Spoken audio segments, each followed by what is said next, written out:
वह उस वक्त अपने घर की बड़ी सी छत पर मौजूद थी और अपने पालतू जानवरों के साथ अपनी छोटी सी जिंदगी एंजॉय कर रही थी। ईशा शर्मा, जिसकी उम्र सिर्फ 18 साल थी और दीवानी थी अपने तोते टूटू, कबूतर फ्रूटी की और बिल्ली बबली की। ईशा, ओ ईशा, नीचे आ जाओ अब। वो जो 2 घंटे से अपने उन बच्चों के संग लगी वक्त गुजार रही थी, तभी उसकी माँ कुसुम जी की आवाज आने लगी तो वो झुलझुलाकर बोली, अच्छा मेरे टूटू, फ्रूटी और बबली, मैं अब चलती हूँ, शाम को वक्त मिला तो मिलने आऊंगी। वो उन्हें प्यार करती पिंजरों को एक तरफ रखती और नीचे आ गई। छोड़ दो उन जानवरों को, जब देखो उनके पास बैठी रहती हो। थोड़ी घर गृहस्थी सीख लो, अगले घर जाकर यही सब जानवर संभालने हैं क्या? एक बार फिर वही रोज वाला जुमला सुनते ही वो मुस्कुरा दी। अब जाओ, जाकर फ्रिज से पनीर निकालो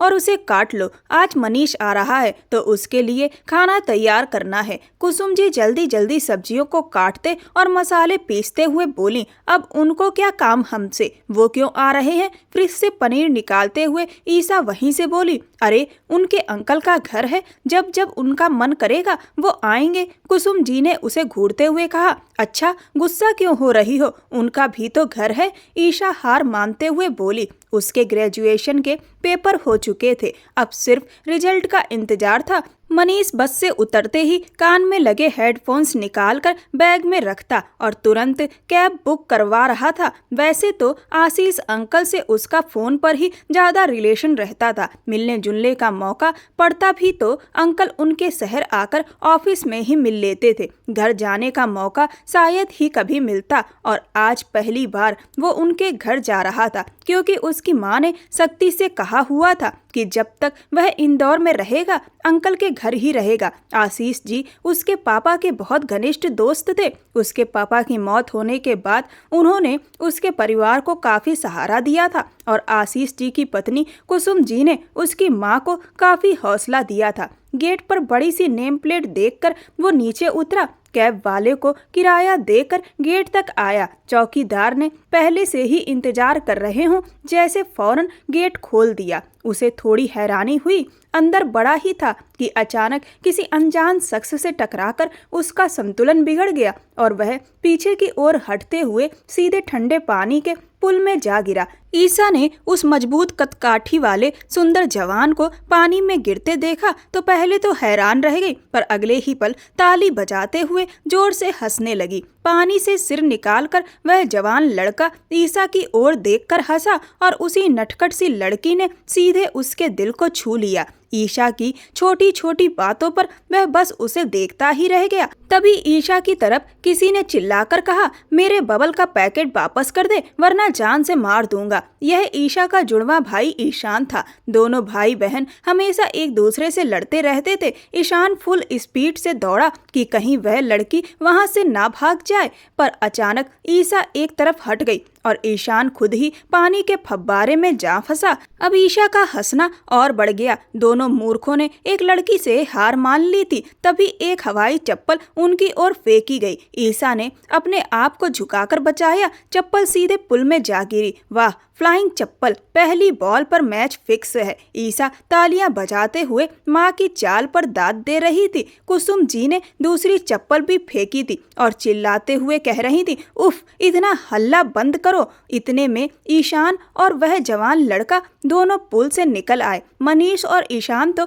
पूरी तरह भीग गए थे। शुक्र था कि मनीष का बैग किनारे पड़ा हुआ था, वरना उसके लैपटॉप और जरूरी डेटा का नाश हो जाता। कपड़े तो वह कम ही लेकर आया था, उसका यहीं से शॉपिंग करने का इरादा था। वो अपना बैग उठाता सर झटक कर बाहर निकला। अरे मनीष बेटा, तुम ठीक हो ना? ज्यादा गीले तो नहीं हुए? उन्हें भी समझ नहीं आया क्या कहें, जबकि वो तो पूरा गीला हो चुका था। मम्मा, मैं भी गीला हो चुका हूँ ईशा की वजह से। तुम और वो दोनों ने मिलकर पूरे मेंशन को सर पर उठा रखा है। तुम दोनों को तो मैं बाद में देखती हूँ। मनीष बेटा, तुम अंदर चलो। कुसुम जी ने उसे अंदर खींच लिया। इतना बड़ा घर अंकल जी का ही था। वो दिल ही दिल में उन्हें दाद दिए बिना रह नहीं सका। उसके अंकल जी तो बहुत अमीर निकले, उनको भी चेक करना पड़ेगा। मनीष अपने सक्की मिजाज में सोच रहा था, जबकि कुसुम जी की बातें हंसी में टाल रहा था। अंदर आते ही एक बहुत बड़ा हॉल था,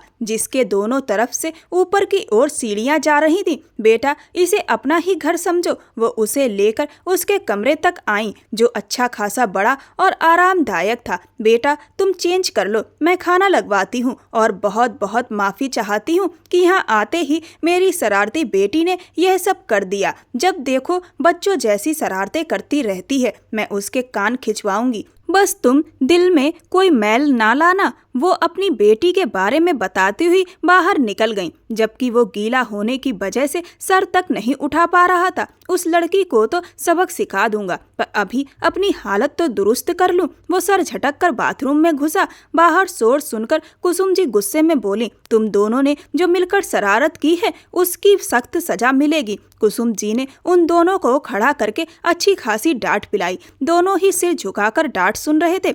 अरे भाई, मेरी कुसुम, क्यों गुस्सा हो रही हो? देखो ना, गुस्सा करने से रंग भी फीका पड़ रहा है। आशीष जी ने पत्नी को रोकने की कोशिश की। आप ना मुझे बेवकूफ मत बनाओ। इन्हें आज खाना नहीं मिलेगा, ये दोनों भूखे रहेंगे, तब इनकी अक्ल ठिकाने आएगी। कुसुम जी ने गुस्से में कहा। ईशा तुरंत ही बीच में कूद पड़ी। बाबा, ये उल्लू कहाँ मिलता है? मेरे पास एक पिंजरा है, उसमें रख लूंगी। प्लीज मुझे एक उल्लू भी दिला दो। वो माँ की बात को नजरअंदाज कर बाप से जिद करने लगी। कुसुम जी का मन हुआ कि बेटी की अच्छे से धुनाई करें, जो 18 साल की होकर भी 10 साल की बच्ची की तरह हरकतें कर रही थी। ईशान ने तुरंत उंगली कनपटी पर रखकर बड़े टीचर वाले अंदाज में समझाया, अरे सुना नहीं, बाबा ने माँ को उल्लू बनाया है। उल्लू मतलब बेवकूफ। ईशा मासूमियत से बोल पड़ी, मतलब माँ बेवकूफ है? दोनों भाई बहन अपनी ही बातों से माँ को और भी गुस्सा दिला रहे थे। तुम दोनों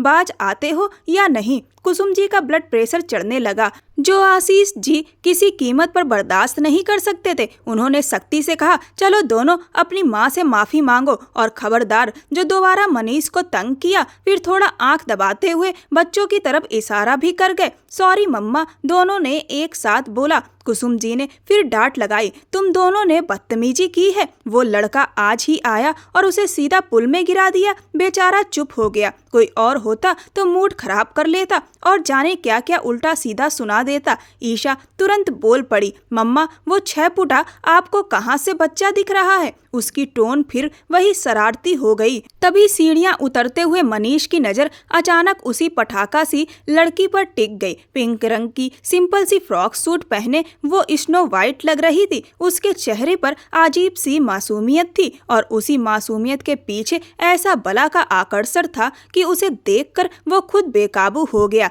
मनीष ने खुद को डांट लगाई, क्या सोच रहा है? वो तो 18 की है और तू 25 साल का। भला ये कहाँ की बात हुई, लेकिन दिल तो बागी हो चुका था। तभी ईशा फिर बोली, पूरा अंकल है वो मम्मा। आपने उसकी बॉडी देखी, कितना मोटा है? अचानक मनीष के दिमाग की घंटी बजी। उसने खुद को सर से पांव तक देखा। कहाँ से मैं अंकल दिख रहा हूँ, और ये मोटा कहाँ है? जिम की वजह से उसके एब्स और मसल्स बने हुए थे। उसकी टीम की आधी लड़कियां उस पर फिदा रहती थीं और इम्प्रेस करने की कोशिश करती थीं, लेकिन उसने हमेशा सबको दूरी पर रखा। फिर भी ये स्नो वाइट उसे अंकल क्यों कह रही थी? तुम चुप रहोगी? अब की बार कुसुम जी ने जोर से डांट दिया तो ईशा मुंह फुलाकर चुप रह गई। अच्छा ना, माफ कर दो प्यारी मम्मा। वो उनके पास बैठ गई। कुसुम जी ने कहा, जिसके साथ बदतमीजी की है उससे माफी मांगो। अगर उसने माफ कर दिया तो मैं भी कर दूंगी। इतना कहकर वो उठ गई। ईशा मुंह बनाते हुए बोली, हेलो, अब अंकल के पास जाकर नाक रगड़ो और बोलो, अंकल माफ कर दो। तभी आशीष जी ने आवाज दी, बेटा यहाँ आओ, दोनों मेरे पास। झट से दोनों भागकर बाप के पास बैठ गए। आशीष जी हमेशा बच्चों से दोस्ताना अंदाज रखते थे, उनकी हर जायज ख्वाहिश पूरी करते थे। ईशा तो उनकी जान थी, वो घर की चहकती चिड़िया थी। उसकी माँ अक्सर चिंता करती थी कि ये ससुराल जाकर क्या करेगी, पर आशीष जी ने मन ही मन बहुत कुछ सोच रखा था। वो अपनी बेटी को एक पल भी अपनी आंखों से दूर करने के लिए तैयार नहीं थे, इसीलिए उन्होंने बेटी के लिए घर जमाई रखने का प्लान कर लिया था और अपनी इस सोच के बारे में फिलहाल अपनी प्यारी बीवी से कोई चर्चा नहीं की थी। क्यों तंग करते हो मेरी बीवी को? पता है उसका ब्लड प्रेशर हाई हो जाता है। और कान खोल कर सुन लो, मेरे पास सिर्फ एक ही बीवी है, 2-3 तो है नहीं कि तुम लोग एक का ब्लड प्रेशर हाई करो और मैं दूसरी के पास चला जाऊं।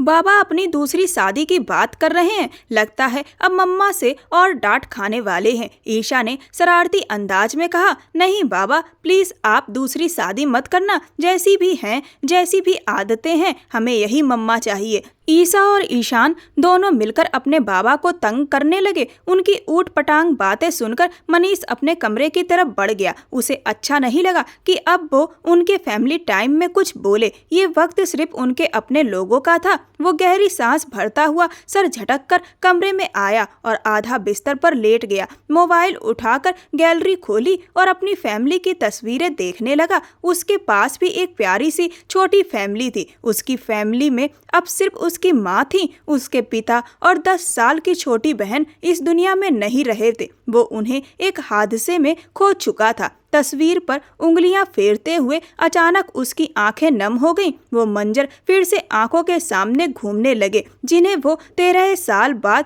भी भुला नहीं पाया था। उसने गहरी सांस लेकर मोबाइल बंद करना चाहा ही था कि तभी दरवाजे पर हल्की सी दस्तक हुई और स्नो वाइट अंदर दाखिल हो गई। मैं अंदर आ जाऊं? वैसे मैं आ ही चुकी हूं, तो इजाजत की जरूरत नहीं। वो बिल्कुल बच्चों की तरह चहक रही थी। उस पल गंभीर अंदाज में मनीष ने मोबाइल बंद करके एक तरफ रख दिया। जी आ चुकी हैं आप? उसने गंभीर स्वर में कहा। वो मैं आपसे माफी मांगने आई हूँ। मुझ जैसी हल्की फुल्की लड़की से आप जैसे भारी भरकम बंदे टकराकर पुल में गिर गए तो उसके लिए मुझे बहुत अफसोस है और माफी चाहिए। सॉरी, माफ कर दीजिए, वो झट से बोल गई। अच्छा, अगर मैं माफ ही ना करूँ तो? मनीष ने उसे सिर से पांव तक गहरी नजरों से देखते हुए कहा। प्लीज प्लीज ऐसा जुल्म मत कीजिए, नहीं तो मम्मा मुझसे कभी बात नहीं करेंगी। वो पहले ही मुझसे बहुत नाराज हैं और वैसे भी गलती पूरी तरह मेरी नहीं थी। आप भी तो देख सकते थे ना, खुद को बचा सकते थे। वो माफी भी मांग रही थी और अपने आप को सही ठहराने की कोशिश भी कर रही थी। वेल सेड, मतलब माफी मांगना एक ड्रामा है। मनीष अपनी जगह से उठ खड़ा हुआ तो ईशा 2 कदम पीछे हट गई। वैसे मैं माफ करने पर यकीन नहीं रखता, बदला लेता हूँ पूरा। तो अपनी माफी ले वापस और निकले यहाँ से। वो उसे दरवाजे का रुख दिखा गया। उफ, कितने खड़ूस हैं आप। बंदा इतनी प्यारी लड़की को ऐसे ट्रीट करता है। वो 2 कदम के फासले को 1 कदम में तय करती बोली, मैं ऐसा ही हूँ और कुछ। मोटा अंकल, वो उसे गुस्से से बोलती पांव फटकते बाहर निकल गई। मोटा अंकल, उसको तो उसकी बात पर शौक लगा। वो कैसे उसे अंकल बोल सकती थी, वो भी मोटा। सुबह नाश्ते के टेबल पर आशीष बाबू मनीष से बहुत दिल से बात कर रहे थे। उन्हें वो दिलो जान से प्यारा था। उसकी जिंदगी में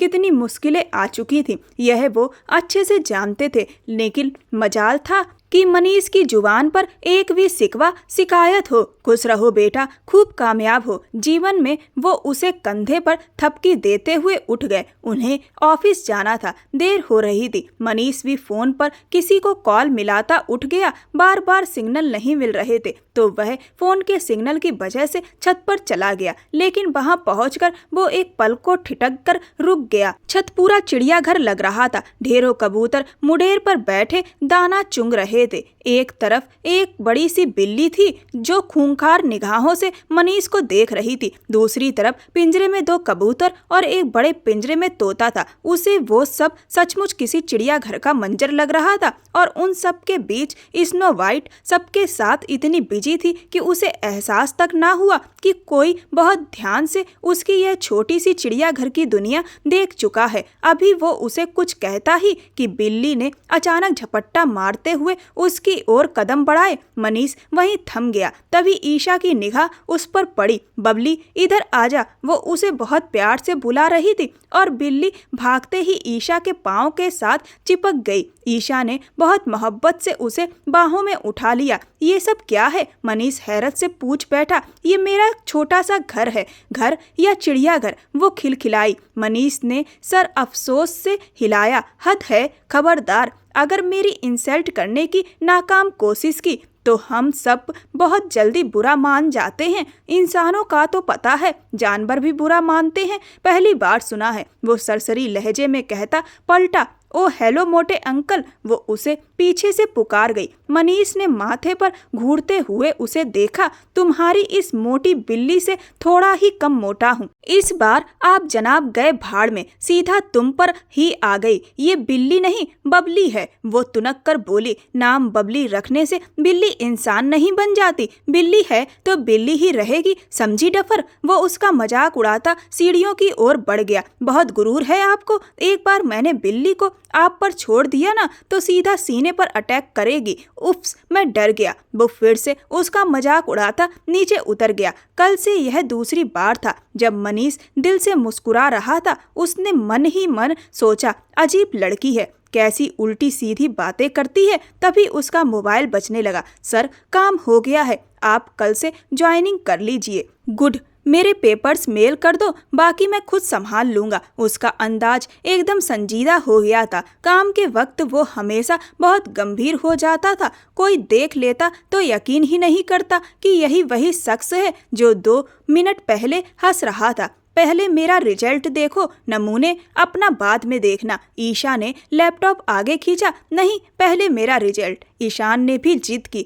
दोनों उस वक्त लैपटॉप में घुसे बैठे थे, एक अपना और दूसरा अपना ग्रेजुएशन का रिजल्ट देखने के लिए बेताब। बार बार दोनों के हाथ की वजह से वेबसाइट क्रैश हो रही थी। बहुत लायक हो ना तुम, पूरे शहर में टॉप करोगी, कहीं फेल ना हो गई हो। वो जलते हुए बोला। मैं क्यों फेल होने लगी? फेल हो मेरे दुश्मन, मैं तो टॉप करूंगी, फर्स्ट पोजीशन मेरी होगी, तुम देखना। हाँ, फेल वालों में फर्स्ट आओगी, वो मुंह बनाते हुए बोला और फिर से लैपटॉप पर सर्च करने लगा। लेकिन बार बार फाइल करप्ट हो रही थी। दोनों एक दूसरे को दोष देते रहे। आखिर में गुस्से में लैपटॉप हाथ से फिसला और धड़ाम से नीचे गिरा। दोनों भाई बहन सन्न रह गए। लो, कर दिया पूरा बवाल। बाबा, इस हरी मिर्ची को संभालो, मेरा इतना महंगा लैपटॉप तोड़ दिया। ईशान ने चीखते हुए कहा। अब हम रिजल्ट कहाँ से देखेंगे? ईशा के तो अपने ही दुख थे। तभी हॉल में मनीष दाखिल हुआ और उनका शोर उधम सुनकर वहीं आकर टिक गया। अरे मनीष बेटा,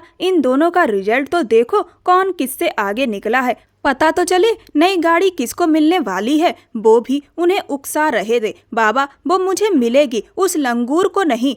ईशा मजे से बाप को बोलते हुए मनीष के पास आकर बैठ गई। चलो जल्दी निकालो रिजल्ट। उसके यूं पास आकर बैठने से मनीष थोड़ा सा सटपटा गया, जबकि आशीष साहब उन दोनों को साथ बैठे देख दिल से मुस्कुराए। उन्हें लगता था कि जब दोनों इतने अच्छे से घुल मिल रहे हैं तो शादी में भी कोई अड़चन नहीं आएगी। हाँ, उम्र में थोड़ा फर्क जरूर था, लेकिन साथ बैठने से पता ही नहीं चल रहा था। उनका चहेता मनीष था और ईशा उनकी लाडली बेटी। ईशा मनीष का लैपटॉप खींच लाती है और अब रिजल्ट की वेबसाइट ओपन किए खड़ी थी। पहले मेरा रिजल्ट देखो। ईशा उसके पास जाकर ऊंची आवाज में बोली तो मनीष कान पर हाथ रख गया। यार, क्या मुझे बहरा करना है? वो मुस्कुराया। बाबा, बाबा मेरी फर्स्ट आई है। ईशा अपना रिजल्ट देखते ही खुशी से उछल पड़ी और दौड़कर अपने बाबा के गले से लग गई। खुशी के आंसू उसकी आंखों से झरझर गिर रहे थे। उसके चेहरे की चमक देखकर मनीष भी मुस्कुराया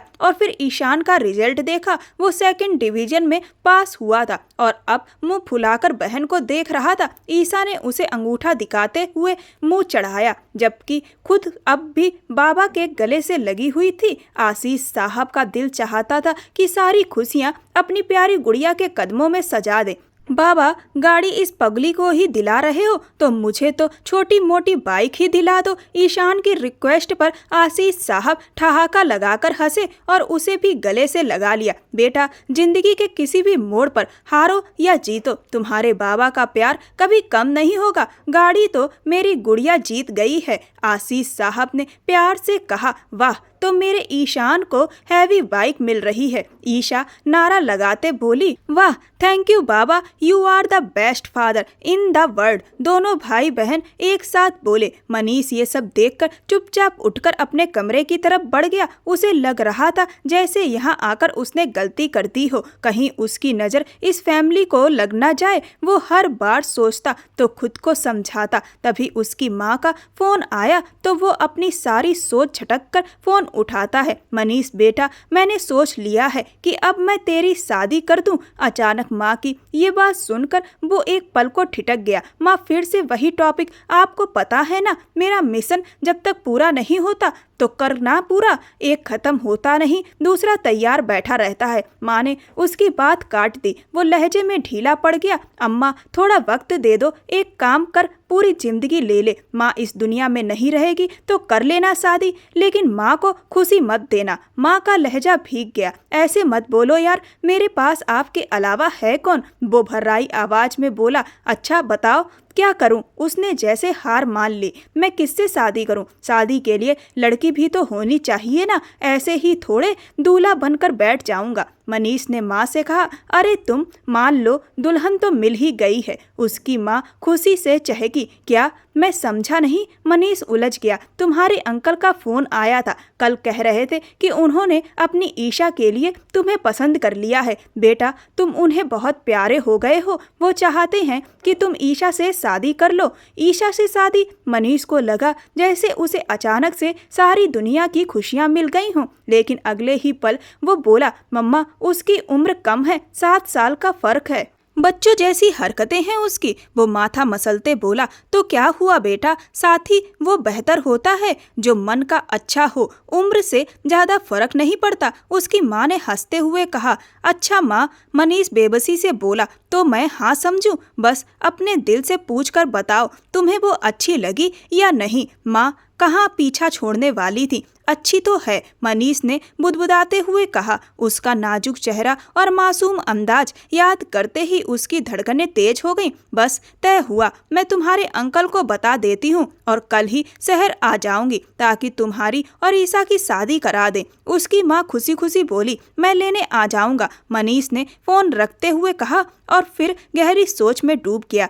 ईशा मेरी दुल्हन? वो अपने घने बालों में हाथ फेरते हुए मुस्कुराया। क्या वो मान जाएगी? जाहिर है अंकल ने माँ से बात की है तो मान ही गई होगी, लेकिन उसके लिए तो मैं अंकल जैसा दिखता हूँ। वो बिस्तर पर गिरा और मुस्कुराता हुआ बोला, ये तो अब मैं तुम्हें शादी के बाद ही बताऊंगा मेरी स्नो वाइट कि मैं कैसा दिखता हूँ। उधर ईशा बाबा के सीने से लिपट कर बोली, बाबा मुझे शादी नहीं करनी उस अंकल से। आपने उन्हें देखा है, कितने बड़े हैं मुझसे और मोटे भी। लेकिन सुन ले नादान, ऐसे रिश्ते भाग्यशाली लोगों को मिलते हैं और बैठे बिठाए इतना अच्छा रिश्ता मिल रहा है। मनीष साहब प्यार से बोले, बाबा मुझे आगे पढ़ाई करनी है। ईशा ने मनाया। तो बेटा मनीष कब रोकेगा, बल्कि वो तो खुद तुम्हें पढ़ाने के पक्ष में है। बाबा ने समझाया, बाबा मुझे आपको और मम्मा को छोड़कर कहीं नहीं जाना, और फिर मेरे छोटे छोटे पालतू भी हैं, मैं उनके बिना नहीं रह सकती। तो एक काम करना, उन्हें भी साथ ले जाना दहेज में। कुसुम जी ने हंसते हुए कहा, हाँ ये आइडिया अच्छा है, तुम्हें भी और उन्हें भी, दोनों को खुशी मिलेगी, क्योंकि मुझे आप और बाबा दोनों प्यारे हैं। ईशा मासूमियत से बोली और तीनों के चेहरे पर मुस्कान खिल उठी। वो झट से बोली। कुसुम जी ने माथा पकड़ा, बेटा मनीष यहीं रहेगा, इसी घर में, हमारा घर जमाई बनकर, इसीलिए तुम कहीं और नहीं जाओगे, वो हमेशा तुम्हारे साथ रहेगा। उनकी बात पर कुसुम जी ने उन्हें हैरानी से देखा। ये आप क्या कह रहे हैं? सच बाबूजी।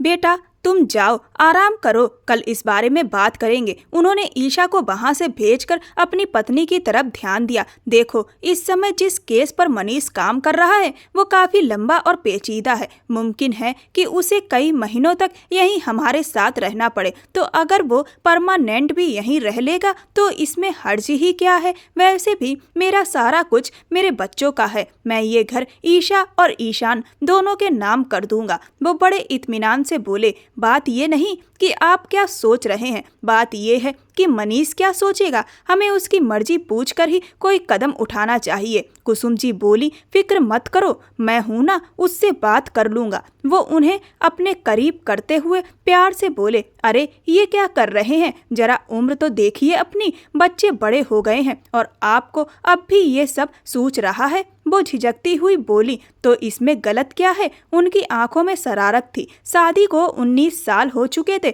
लेकिन दोनों की पर्सनालिटी अब भी ग्रेसफुल थी और दोनों एक दूसरे के प्यार में वैसे ही डूबे हुए थे। मेरी जुर्रत है कि तुम्हें पास आने से रोकूं। कुसुम जी ने उनके कंधे पर सिर रख दिया। आशीष जी उनका हाथ पकड़ बैठे, लेकिन मन ही मन सोच रहे थे कि कल इस बारे में मनीष से साफ बात करनी होगी। अगले दिन मनीष ने बड़ी इज्जत से कहा, अंकल जी आपकी बात ठीक है, लेकिन ये बात कि मैं यहीं रहूंगा घर जमाई बनकर, ये तो नामुमकिन है। उनकी सारी बातें सुनकर उसने सिर्फ इसी बात पर ऐतराज किया। कुछ पल के लिए माहौल शांत हो गया। मैं जानता हूँ बेटा, तुम अपना फैसला करो, ये तुम्हारा अधिकार है, लेकिन ये मेरी ख्वाहिश है। मेरा सब कुछ मेरे बच्चों का है। मैंने ईशा और ईशान में बराबर सब बांट दिया है और ये घर ईशा और ईशान दोनों को मिलेगा, तो तुम और ईशा हमेशा के लिए यहीं रह सकते हो। अंकल जी फिर वही बात दोहराने लगे। मनीष ने धीमी लेकिन ठोस आवाज में कहा,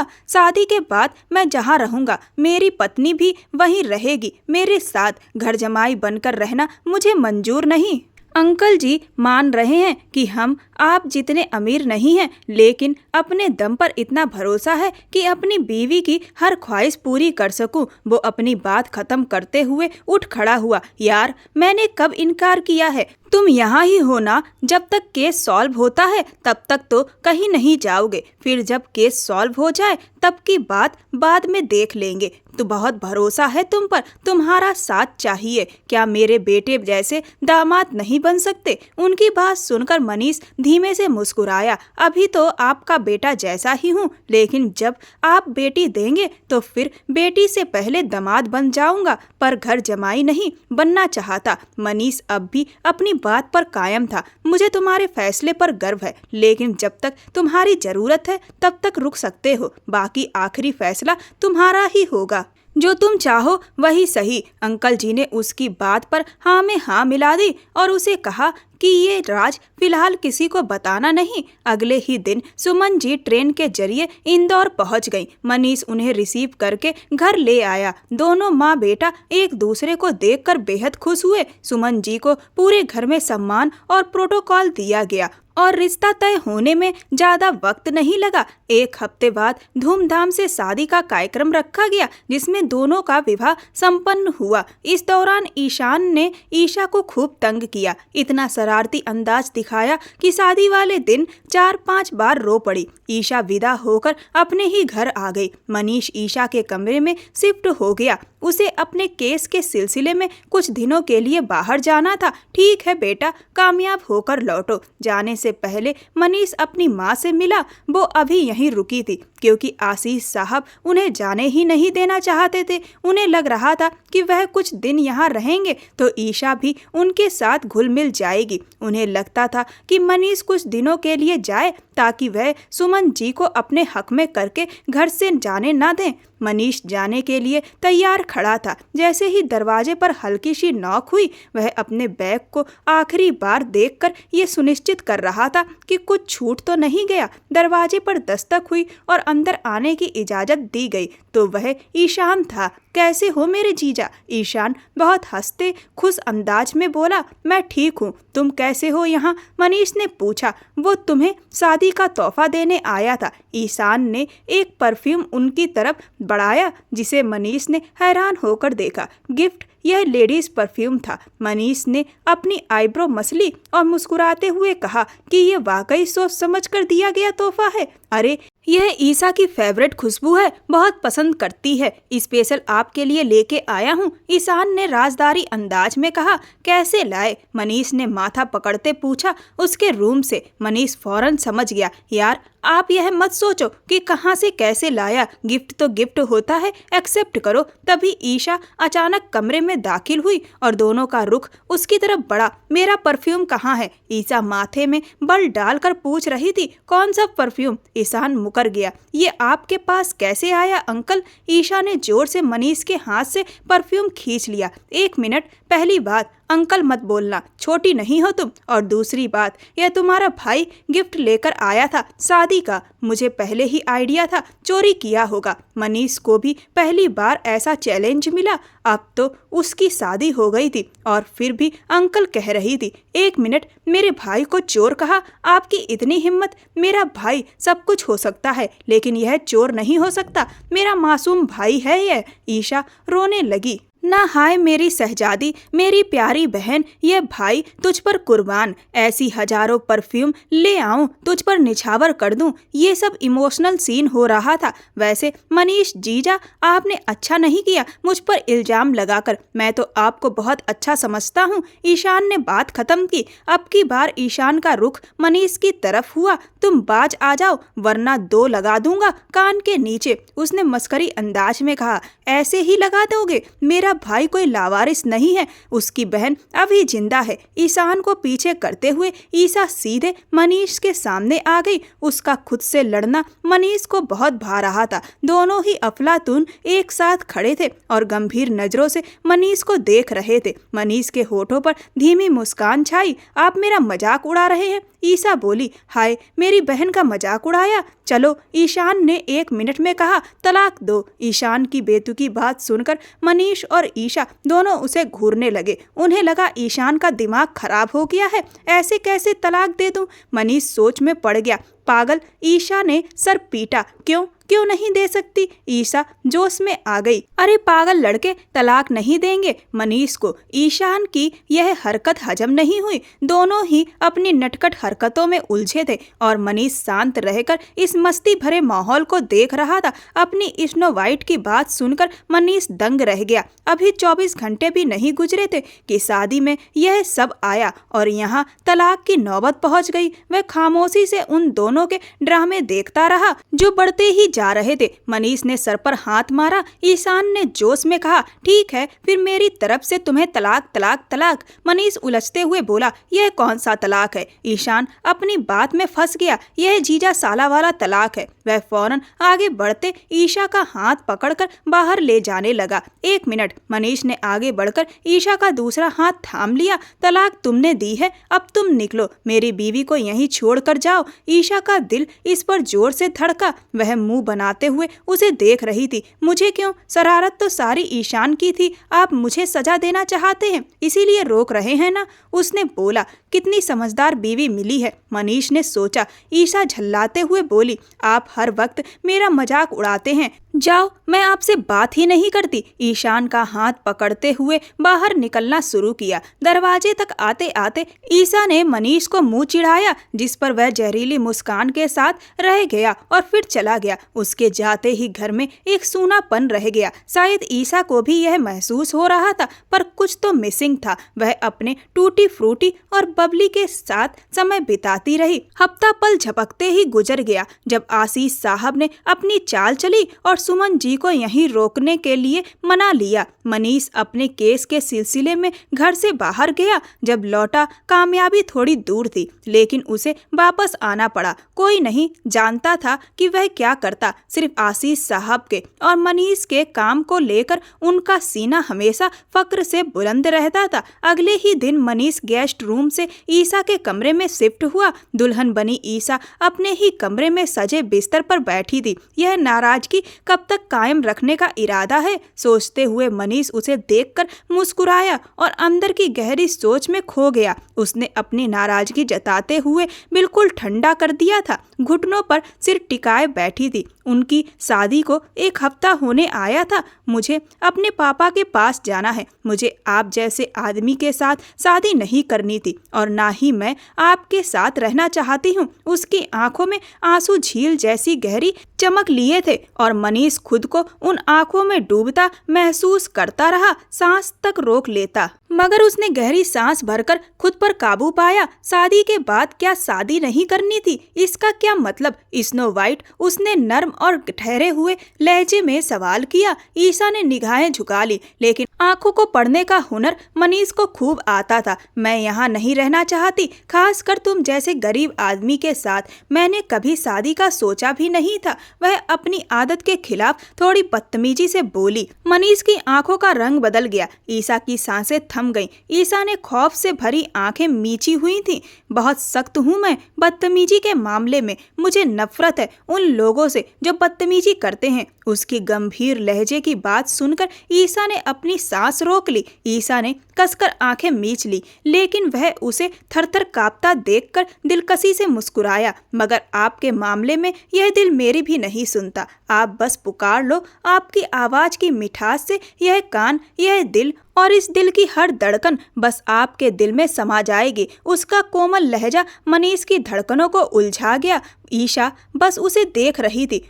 उसकी निगाहें इतनी गहरी थी कि मनीष खुद में उतरता महसूस करता। मैं आपके साथ नहीं रहना चाहती, वह अपनी जिद पर कायम थी। क्यों? क्या तुम मुझ जैसे गरीब आदमी को अपनी मोहब्बत की दौलत से धनी नहीं कर सकती? उसने जरा मायूसी भरे स्वर में पूछा। ईशा झट ना में सिर हिलाती नजरें झुका गई। क्यों? हमसे ऐसी क्या खता हुई? वो बातों के बीच मनीष कब इतना करीब आ गया, उसे खुद खबर ही नहीं हुई। बाकी बातें तो वह सुन ही नहीं पा रही थी। इस कदर नजदीकी पर उसका चेहरा तप उठा था। उसने झट से कहा, आप दूर रहकर बात कीजिए वरना मैं शोर मचा दूंगी। वो घबराकर थोड़ा पीछे हट गई थी। ईशा, क्यों चाहती हो कि तुम्हारे घर वाले मुझ जैसे एक मासूम और गरीब आदमी को उनकी बेटी पर बेवजह जुल्म ढाने के झूठे इल्जाम में जेल भिजवा दें? मनीष की आवाज में शिकायत भी थी और दर्द भी। नहीं नहीं, मैं ऐसा तो बिल्कुल भी नहीं चाहती। ईशा ने झटपट सिर ना में हिलाया था। तो फिर क्या मेरा जुर्म बस इतना ही है कि मैं गरीब हूँ? उसका लहजा इतना मासूम था कि ईशा के दिल को छू गया। आप इतने गरीब हैं तो मेरा मतलब हमारे पेट, हमारी बिल्ली, हमारे कबूतर, हमारा तोता कहाँ रहेंगे और वो क्या खाएंगे? और आप तो इतने गरीब हैं कि आपके पास तो रहने को अपना घर भी नहीं है। तो मैं और मेरे बच्चे कहाँ रहेंगे? वो इतनी मासूमियत और मीठे लहजे में बोल रही थी कि मनीष का दिल बस यही चाहता कि वो बोलती रहे और वह बस उसे सुनता रहे। उसकी यही मासूम अदाएं और नादान खूबसूरती थी जिस पर वो बुरी तरह फिदा हुआ था। तो तुम मुझे घर जमाई बनने का ताना दे रही हो? मनीष ने मुस्कुराहट छुपाने के लिए गर्दन झुका ली थी। नहीं, ऐसा बिल्कुल भी नहीं है। मैं तो बस अपने बच्चों की वजह से कह रही थी।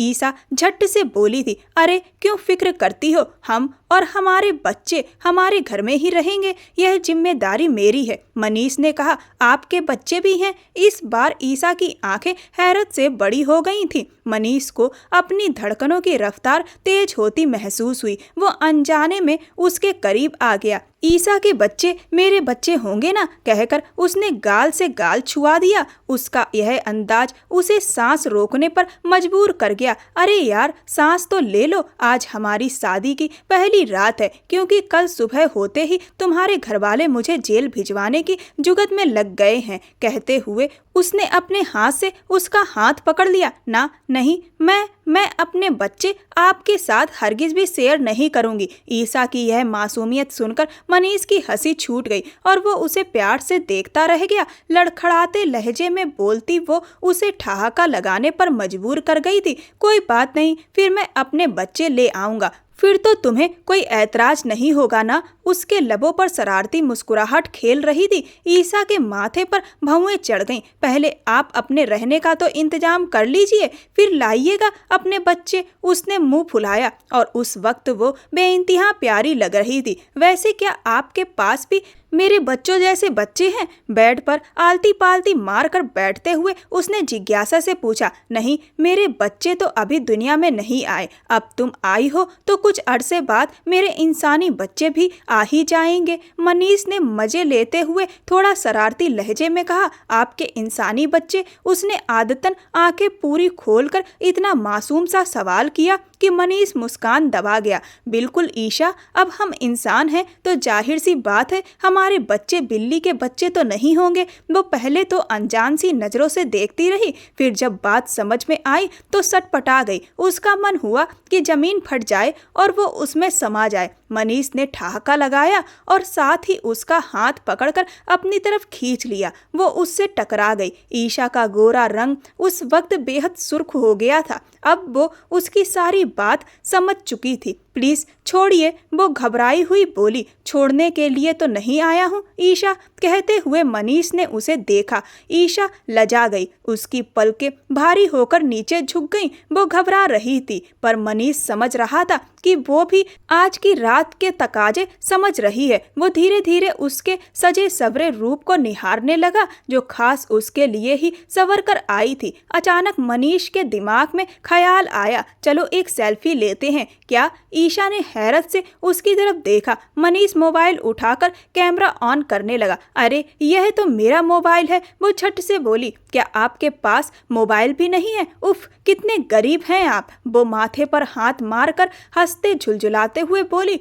आप एक काम कीजिए, यह मेरा मोबाइल आप रख लीजिए, मैं बाबा से कहकर नया मोबाइल मंगवा लूंगी। उसकी बात अभी पूरी भी नहीं हुई थी कि मनीष ने उसे खींचकर अपने गले से लगा लिया और आईने के सामने खड़े होकर कुछ तस्वीरें खींच ली। ईशा, मैं नहीं चाहता कि तुम्हारे मोबाइल में मेरी कोई तस्वीर ना हो, इसीलिए आज की रात को यादगार बनाने के लिए मैंने तुम्हारे मोबाइल में पिक खींची है। ईशा उसकी बात सुनकर पहले तो हैरान हुई, फिर मुस्कुराते हुए शर्मा गई। ताकि जब हम बूढ़े हो जाएंगे और हमारे बच्चे बड़े हो जाएंगे तो हम उन्हें दिखा सकें, फिर डिसाइड करेंगे कि उनके मम्मी पापा कैसे लगते थे, परफेक्ट जोड़ी या बस मजाकिया अंकल आंटी। मनीष हंसते हुए बोला और ईशा के गाल पर हल्के से हाथ रख दिया। उसकी पुरानी बात पर उसे चोट लग गई थी तो वो उसके लफ्जों पर बोल रहा था। मुझे पता है आप अंकल नहीं लगते, वो तो मैं आपको तंग करती थी।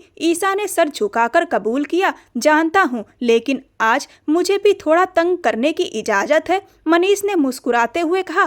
कैसा तंग? वो घबराई। उसका मासूम दिल तेज धड़कने लगा, बस मोहब्बत वाला, थोड़ा नजदीकी वाला। मनीष एक एक कदम उसकी तरफ बढ़ रहा था और वो पीछे हटती जा रही थी। घबराकर उसने नजरें झुका ली। मुझे प्यास लगी है। झेप मिटाने के लिए ईशा झट से पलटी और जग उठाकर गिलास में पानी भरने लगी। मनीष उसकी हरकत देखकर रुक गया। कमर पर हाथ रख के गहरी नजरों से उसे देखता रहा। वो बहुत घबरा रही थी, शायद यह उसकी शर्म थी।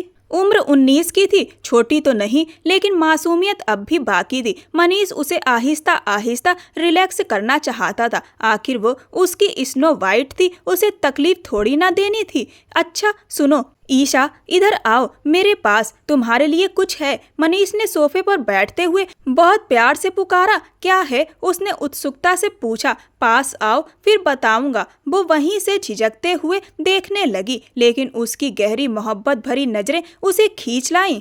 वो गला सूखते हुए उसके पास आकर खड़ी हो गई और सवालिया नजरों से उसे देखने लगी। अगले ही पल मनीष ने उसका हाथ पकड़कर खींचा और अपने पास बिठा लिया। वो बुरी तरह सटपटा गई। मनीष, उसके लबों से पूरा नाम सुनते ही वो मुस्कुराया। मुझे मोनू भी बुला सकती हो। फिर अपनी जेब से एक छोटी सी डिबिया निकाली और उसके सामने कर दी। ये क्या है? ईशा का ध्यान उस मखमली डिब्बे पर जा ठहरा। खुद खोल कर देख लो। ईशा ने उस छोटी सी डिबिया को बड़ी जिज्ञासा से खोला और उसमें से एक खूबसूरत सी अंगूठी निकाली। उसके चेहरे पर चमक आ गई। वाह, ये तो बहुत प्यारी और नाजुक सी है, बहुत अच्छी है। मेरे लिए है ना? ईशा ने उम्मीद से पूछा। नहीं, वो जो तुम्हारी बिल्ली है ना, उसके लिए है। मनीष ने थोड़ा तपक कर कहा। अरे उसको तो ये आएगी ही नहीं, साइज छोटा है, तो मैं रख लूं? ईशा ने मासूमियत से कहा। मनीष ने मुस्कुराकर सर ना में हिला दिया। लाओ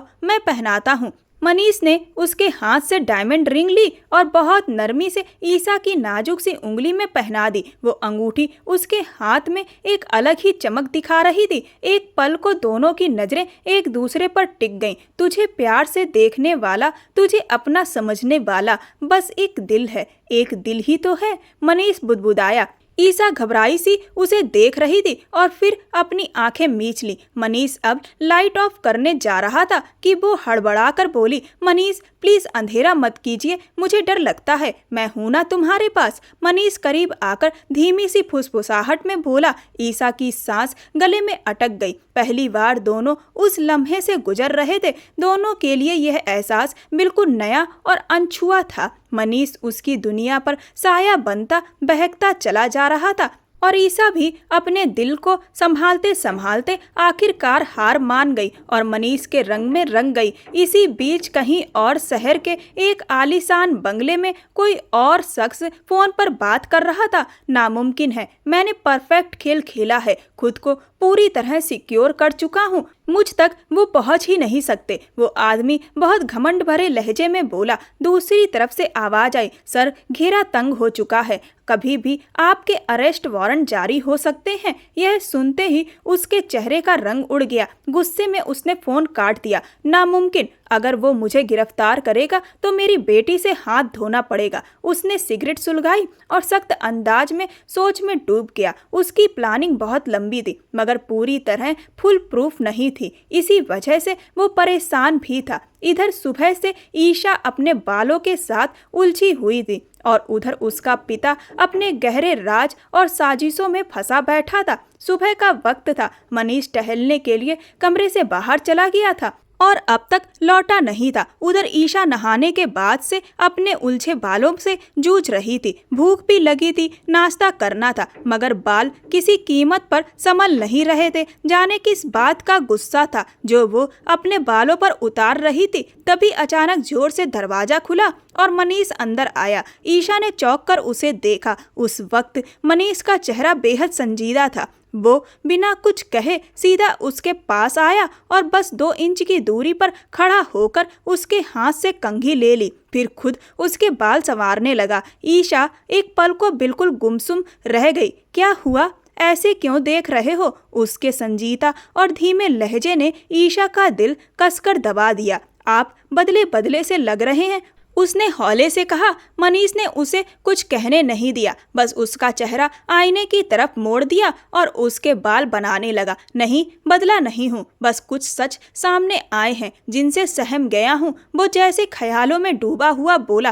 क्या हुआ? ऐसी डरावनी बातें क्यों कर रहे हैं? इतनी प्यारी रात के बाद ऐसी खौफनाक सुबह मत कीजिए। ईशा की चेहरे की उड़ती रंगत देख मनीष अगले ही पल मुस्कुरा दिया। एक बात पूछूं ईशा? उसने कंघी एक तरफ रख दी और टेबल पर रखा परफ्यूम उठाकर चेक करने लगा। जी पूछिए। वो गुजरी रात की वजह से थोड़ी झिझकी हुई थी। क्या तुम मेरे बिना रह लोगी? मनीष ने उसे परफ्यूम लगाते हुए कहा। उसकी बात सुनकर ईशा का दिल जैसे टूट कर रह गया। उसकी आंखों में मोटे मोटे आंसू ठहर गए। पिछली रात भर मनीष ने अपनी मोहब्बत और शिद्दत से उसे इस तरह चाहा था कि उसे सांस लेने की भी फुर्सत नहीं थी। आप मुझे छोड़ देंगे? उसका लहजा पूरा बेयकीन हो गया। मनीष ने लंबी सांस ली। मैं गरीब हूं ना, अपना घर तक नहीं है, तुम्हें कहाँ रखूंगा? ईशा ने झट से उसका हाथ पकड़ लिया। तो आप यहीं रहना हमारे कमरे में। ये देखिए कितना बड़ा रूम है, इसमें हम दोनों आराम से रह सकते हैं। तभी मनीष की बात उसके कान में गूंजी। मैं तुम्हारे पापा को अरेस्ट करने जा रहा हूँ। ईशा का चेहरा ठहर सा गया। आप झूठ बोल रहे हैं ना? ये मजाक है ना? वह दोनों कलाई पकड़कर बेबसी से बोली। काश ये सब मजाक होता। मनीष ने धीरे से कहा। मैं पुलिस अधिकारी हूँ, मेरा काम अपराधी पकड़ना है। अदालत सजा तय करेगी और तुम्हारे पापा बड़े ड्रग्स स्मगलर हैं। ईशा चिल्लाई। मेरे पापा के बारे में कुछ भी गलत मत कहिएगा। उसकी हिचकी भर आई, वरना मैं हमारे रिश्ते को खत्म कर दूंगी। मनीष का चेहरा सख्त हो गया। किसे धमका रही हो? देश के लिए मैं कुछ भी कर दूंगा, मेरे फर्ज के बीच मत आना। ईशा ने विनती भरे स्वर में कहा। प्लीज मेरे पापा को मत पकड़िए, मैं मर जाऊंगी। उसका रोना मनीष को अजीब सी बेचैनी में डाल गया। वह अपना हाथ छुड़ाकर कमरे की दहलीज की तरफ चला गया कि अचानक पीछे से कुछ गिरने की आवाज आई। वह मुड़ा और ईशा को जमीन पर बेहोश पड़ा देख बदहवास होकर उसके पास दौड़ा। क्या हुआ? ऐसा मत करो मनीष। उसने ईशा को उठाकर बिस्तर पर लिटाया और उसके हाथ पकड़े। उसकी सांसें फिर आने लग जाएं, इसीलिए पानी की छींटें मारे। तभी सुमन जी अंदर आईं। बेटा, तुम दोनों नाश्ते के लिए तैयार नहीं हो क्या? क्या हुआ? पर बेटे के चेहरे पर उड़ती हुई चिंता देखकर वह अपनी बात अधूरी छोड़ बैठी। अम्मा, आप ईशा को देखिए, मुझे जाना है। मनीष उठकर खड़ा हो गया। क्या हुआ ईशा को? सुमन जी काफी परेशान हो उठी। बाप की गिरफ्तारी का सुनकर वह बेहोश हो गई थी। सुमन जी ने अफसोस से सिर हिलाया। वो सब कुछ पहले से जानती थी और बेटे के साथ खड़ी थी। मनीष ने अपनी माँ से कभी कुछ छुपाया नहीं था। वह एक बहादुर औरत थी। अपनी आंखों के सामने पति और बेटी, दो अहम लोगों को खो चुकी थी। पति और बेटी दोनों हादसे में मारे गए थे। वह हादसा बीच रास्ते पर हुआ था। माफिया वालों ने इलाका घेर लिया था और उस वक्त कई लोगों की जानें गई थी, जिनमें उनकी दुनिया भी बिखर गई थी। आप माँ संभाल लेंगी इसे? उसने कहा और ईशा के लिए फिक्र में डूब गया। हाँ बेटा, फिक्र मत करो, कुछ नहीं होगा उसे। तुम जाओ, अपना फर्ज पूरा करो। माँ ने बेटे का हौसला बढ़ाया और ईशा के पास बैठ गई। दिल भारी होने लगा था और फिर वह वक्त आ गया जब मनीष ने अपने अंकल को गिरफ्तार कर लिया।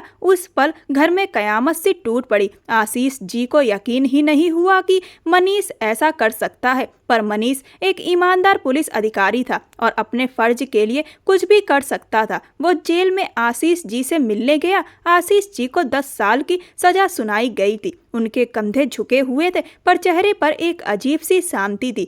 मैं जानता हूँ मेरी वजह से परिवार को तकलीफ हुई है, पर मैं अपने किए पर शर्मिंदा नहीं हूँ। उन्होंने आज भी मजबूत चट्टान की तरह खड़े रहकर कहा, मेरी फैमिली का ख्याल रखना, सब कुछ अब तुम्हारे हवाले है। आशीष जी ने उसका कंधा थाम लिया। काश तुम यह सब ना करते, बस मैं बुराई के दलदल में धंसता चला गया। मेरी बेटी बहुत मासूम है, उसका ख्याल रखना। अब वह मेरा नहीं, तुम्हारा घर है। उस घर के मुखिया तुम हो। यह सब कहते हुए उनकी आंखें नम हो गईं। वह दुखी मन से वापस चला आया। वक्त गुजरता गया, उसका काम था गुजरना। धीरे धीरे सब लोग उस हादसे से निकलने लगे। आशीष जी ने सबको सख्ती से मना कर दिया था कि कोई भी जेल में उनसे मिलने ना जाए, सिर्फ मनीष को छोड़कर। और मनीष तो वैसे भी उनके घर पर ही रहता था। उसने उनकी जगह घर की जिम्मेदारी उठाई। वह दामाद से ज्यादा बेटा बन गया था। ईशा बाप के जेल जाने के बाद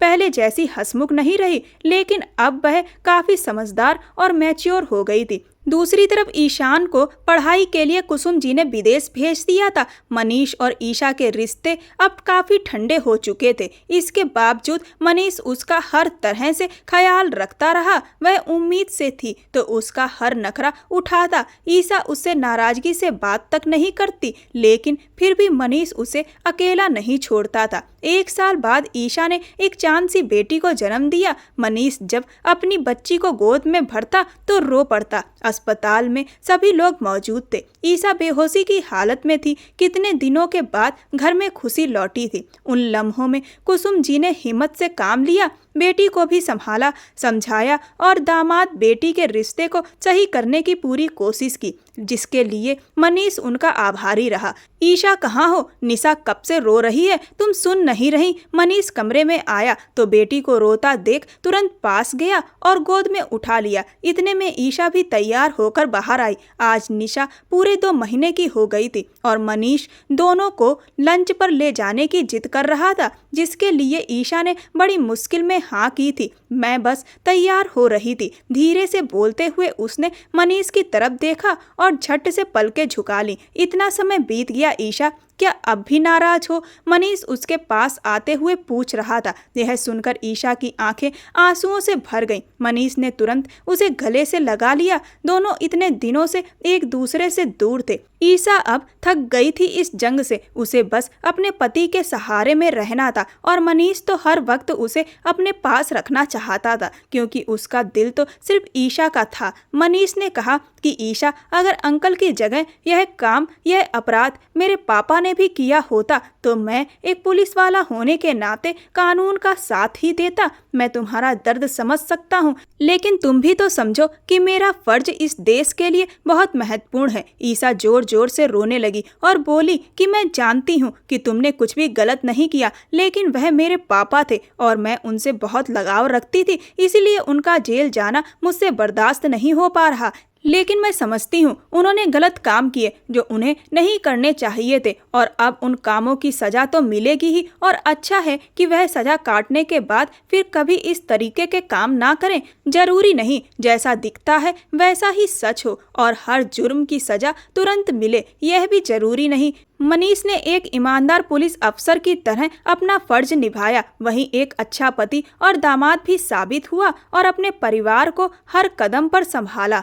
मनीष ने ईशा को बहुत प्यार से समझाया था। उसे आशीष जी की कमी तो महसूस होती थी, लेकिन अब उसने इस बात को स्वीकार लिया था कि उन्होंने जो किया है उसकी सजा काटना भी जरूरी था। इसीलिए वह अब अपने जीवन में खुशी खुशी अपने परिवार पर ध्यान देने लगी थी। और फिर 10 साल बाद आशीष जी जब जेल से छूटकर घर वापस आए तो अपने परिवार को देखकर बुरी तरीके से टूट गए। ईशान, कुसुम जी और ईशा सब रो रहे थे। आशीष जी ने उन सभी से माफी मांगी और कहा कि मेरी वजह से तुम सबको परेशान होना पड़ा, लेकिन अब मैं अपने कर्मों की सजा काट चुका हूँ और आगे से मैं कोई भी ऐसा काम नहीं करूँगा जो फिर से मेरे परिवार को मेरी वजह से ऐसी मुश्किलें मिलें। आशीष जी ने अपने सभी खराब कामों को छोड़ दिया था। ईशा ने मनीष को थैंक यू कहा। वह बोली, मनीष, अगर तुम्हारी जगह कोई और होता तो वह मुझे कब का छोड़कर जाता। तुमने मेरी बेरुखी, मेरी नाराजगी सब कुछ सही और उसके बाद भी मेरे परिवार को अच्छे से संभाला। मनीष ने कहा, मैं तुमसे मोहब्बत करता हूँ और मोहब्बत वही होती है जो हर हाल में साथ दे। दोस्तों, कई बार लोग अमीर बनने के लिए गलत रास्तों का चयन तो कर लेते हैं, लेकिन तुरंत यह सब चीज काफी फायदा दे रही होती है। इनमें काफी रुपया पैसा मिलता है, लेकिन एक वक्त के बाद अपराध के रास्ते जेल की दीवारों के पीछे जाकर ही अक्सर खत्म होते हैं और उसके बाद नाम भी बर्बाद होता है और परिवार को भी कई मुश्किलों से गुजरना पड़ता है। आपको यह कहानी कैसी लगी मुझे कमेंट सेक्शन में ज़रूर बताएं। मेरे चैनल को सब्सक्राइब कर वीडियो को लाइक कर दें और वीडियो को ज़्यादा से ज़्यादा शेयर करें। धन्यवाद।